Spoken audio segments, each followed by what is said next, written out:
안녕하세요. 화경사주 상담가 선음동입니다. 반갑습니다. 이강인 선수를 화경으로 바라봤을 때는 첫 번째로 세 글자로 말씀드리면은 역마살.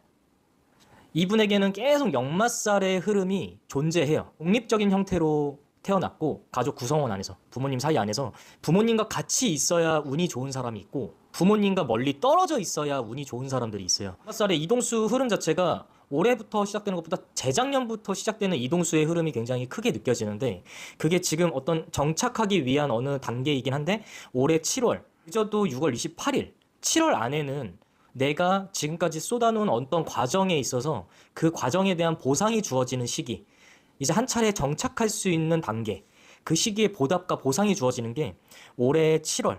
저는 솔직히 개인적으로 PSG라는 팀보다는 그의 어떤 흐름으로 봤을 때는 이응, 시오, 티그시라는 초성이 들어가는 팀이 굉장히 원래는 베스트하다. 그래서 아틀레티코 마드리드라는 팀이 굉장히 베스트한데 또 초성으로 봤을 때는 잉글랜드 팀의 이제 아스톤 빌라도 역사가 꽤 있는 팀인데 그 팀도 굉장히 어울려요. 이동수가 계속 껴있는 상황에서 2, 3년 정도는 내가 한 곳에 정착할 수 있는 어떤 단계와 시기이기 때문에 그 시기는 지금까지 내가 거쳐온 과정에 대한 보상과 보답을 받을 수 있는 한 곳에 정착하게 되어 있다. 그 곳은 지금 사실상 PSG라는 팀이 가능성이 굉장히 높지만 PSG라는 팀에서는 오랫동안 정착하기에는 그 팀의 이강인 선수가 실력이 부족해서가 아니라 그 팀의 합은 이강인 선수와는 조금은 어울리지 않는다.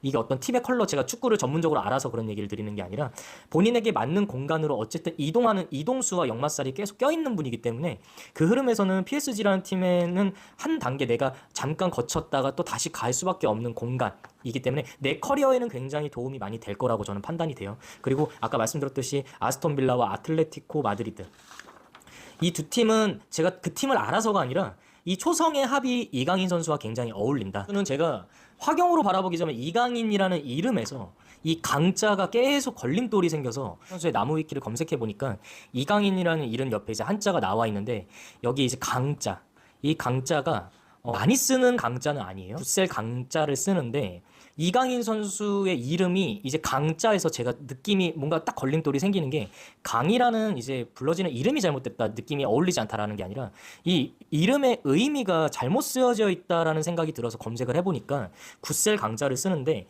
제 개인적으로는 이강인 선수에게 이 강자는 굿셀 강자보다는 편한 강, 들강자라고 하는데 이 편한 강자를 쓰는 게 이강인 선수에게는 굉장히 더 어울리고 좋을 수가 있다는 생각을 합니다. 근데 물론 이건 제 개인적인 생각인 거고 이름을 이제 강자가 어울리지 않아서 강을 바꿔야 된다 이런 말이 아니고요. 강의 의미 자체가 굿셀 강자를 썼을 때 이강인 선수에게는 약간 묶여버릴 수도 있는 어떤 흐름들이 존재한다. 그래서 이강인 선수의 부모님이 만약에 보신다면은 이강인 선수의 이 강자는 제가 개인적으로 느꼈을 때는 편한 강, 들강자라고 해서 조금은 이 다른 한자로 바꾸시는 게 저는 좀 추천을 드려요. 이강인 선수는 우선 사주 안에 역마살이라는 게 굉장히 껴있는 분이고 외로움을 굉장히 많이 탈 수밖에 없는 팔자예요. 그래서 이강인 선수는 조금 조심해야 될 게 2025년도쯤에 지금 2023년도니까 2년.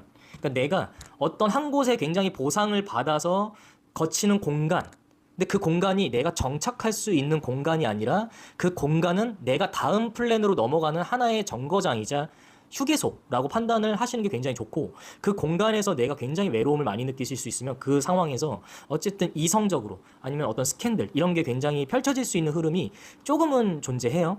물론 혈기왕성한 나이기 때문에 스캔들이 없을 수 없고 많은 선수들이 당연히 스캔들이 있었지만은 그게 저는 나쁘다라고 판단하진 않아요. 근데 2025년도에 이제 이강인 선수는 스캔들이나 어떤 구설수, 어떤 이성적인 어떤 그런 스캔들로 인해서 기사가 나오게 되고 그런 부분들이 이강인 선수에게 굉장히 내 사주가 아니면 내 팔자가 조금은 강한 사람이라면 이거를 그냥 흘려보낼 수 있는 성질일 수 있겠지만은 되게 감성적이고 감정적일 수 있는 존재이기 때문에 이게 나한테 조금은 어려움이나 아니면 어떤 고통이나 어떤 시기적으로 힘듦을 주면은 내가 되게 명예롭게 되게 좋은 어떤 상황에서 좀 고비가 오면은 그때 슬럼프가 올 수도 있고 그때 이제 좀 부상이 있을 수 있다. 그래서 2025년도 같은 경우는 내 운이, 내 힘 자체가 이제 좀 더 지금보다 더 올라오고 바라봐주고 하다 보면 그게 오히려 나한테는 굉장히 외로움과 공허함으로 다가올 수 있다 보니까 그때 어떤 누구에게 의지하거나 아니면 누군가를 만나게 되거나 하는데 그게 우리나라 안에서는 어떤 스캔들이라는 게 긍정적으로 바라보진 않잖아요. 그런 부분들 때문에 좀 시기적으로 좀 고비가 있을 수 있다. 2025년도에. 근데 저는 이강인 선수에게 좀 말씀드리고 싶은 건 뭐냐면 결혼을 조금은 일찍 하는 게 본인에게 좋다.